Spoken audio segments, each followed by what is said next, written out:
my name is Raya from Active Health Clinic, and today I wanted to speak to you in regards to, I suppose, how to manage socializing.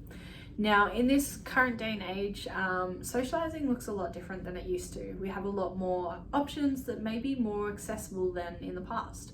We have things like texting and phone calls, but we have things like video calls, both individually and as groups. We have that across different platforms. We have in-person, obviously socializing, and again, individual, at home, out in other places, in group settings, etc. So I suppose there's a lot more social options than we've had in the past. There's a lot more, I suppose, accommodations around socializing these days than maybe previously. But the point of this video today is to discuss what accommodations you could be putting in place, or I suppose modifications you could be putting in place to better help you accessing social interaction. Now, what's really important is to have a look at the different modalities of socializing for you and your needs, and what is maybe more fatiguing or more tolling or more accessible, okay? So this is something to keep in mind, because depending on your energy capacity at that point of the day or of the week, you might have access to different types. So for some people, in-person socializing takes the most energy, versus for some people, in-person is how they connect better. For some people, they prefer text messages, or others they prefer video or audio messages. So what's really important first and foremost is to explore the type of socializing that is minimally as fatiguing as possible for yourself, or minimally triggering of symptoms for yourself, because that helps you to explore what is more accessible when you are lower capacity, or what sort of capacity is needed for something maybe a bit higher, so that you can plan and prepare for it a little bit better. So it's first identifying your needs around this, what you have better access to or better capacity around. Then secondly, it's about looking at your accessibility to that. So either, if that's cafes, what type of cafes, or if that's people, what type of people, or what person's in your life, and then starting to explore how to actually make this happen. Now, this might be, I love texting this person, but actually their voice is a little bit too loud when I'm a bit sensitive, and I can't see them in person if I'm at X capacity. Now, that's got nothing to do with that person or your relationship with that person, but it's understanding that that may be more of a trigger to you at that point in time, and acknowledging so. Now, that's not to say you wouldn't see that person because you're more sensitive to them, but it's to say you might put more accommodations in place before, during, and after to help you manage that social interaction. Now, that might be that it's a half an hour catch up instead of an hour and a half. That might be you do it in the afternoon when you're feeling better, or a time of day that you're feeling better.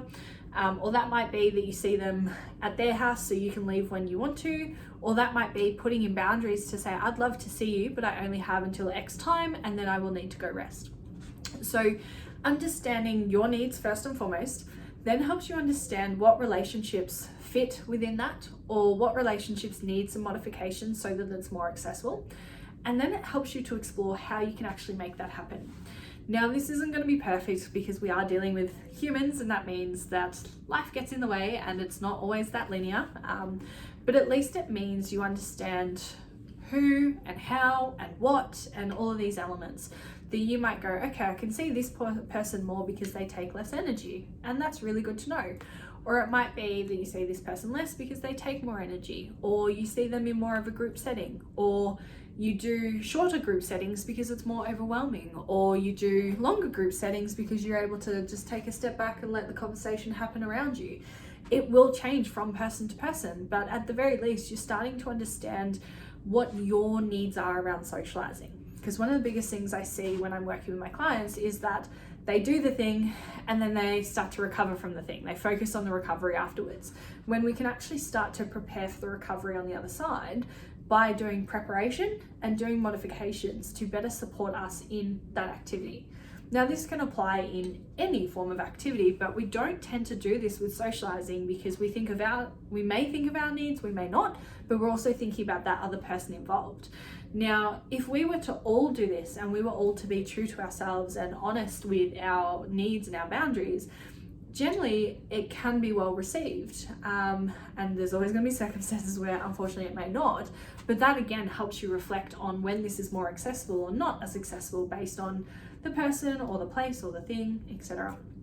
So there may be other accommodations you can put in place. Now that might be things like a drink bottle or compression or a heat pack or wearing the right layers or earplugs or headphones or sunglasses and a hat if it's light sensitivities.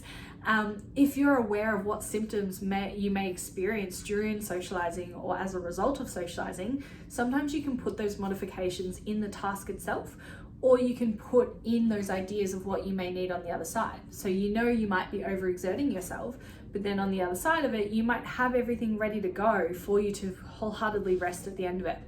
So in some of our other videos, we talk about forward planning, but we talk about different pacing strategies, different recovery strategies, types of recovery, etc. That it's looking at, you might need to have all of your snacks there next to your bed so that when you come home, you don't need to fumble your way in the kitchen. You just go straight to bed, you've got your snacks, you got your remote nearby, or you've got your phone, or you've got the room set up nice and dark if you need to have a nap, whatever it may be. You might actually put in those accommodations before you're getting home, as an example, so that you've planned so that you come to the space that you definitely need as a result of socializing. So you're getting your needs ahead of time before you're actually having to figure it out when you're already feeling symptomatic. Because a lot of the time what we tend to see is we know we have the strategy, we know we need to do the strategy. Sometimes we have brain fog, that means we don't connect to that strategy straight away. Sometimes we've used more battery than we thought we were going to, so we don't have capacity to access that strategy straight away.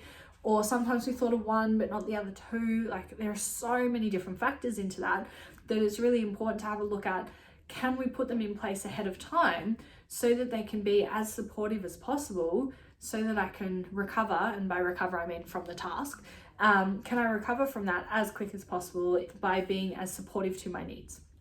So I hope that makes sense. This is only one element to looking at socializing. There are many, many, many other ways to look at it.